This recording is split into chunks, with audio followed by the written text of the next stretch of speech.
Sedang rapat jalan rusak di Lampung, ASN ini malah asyik main game, tuai komentar negatif.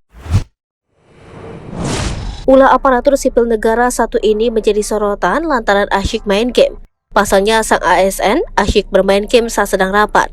Viralnya ulah ASN ini berawal dari video yang menayangkan momen rapat penanganan jalan rusak di Provinsi Lampung.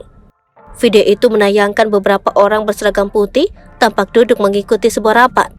Namun, seorang pria tertangkap sedang bermain game di ponselnya saat rapat berlangsung. Video itu diunggah oleh akun Mijan_LA_ di Twitter.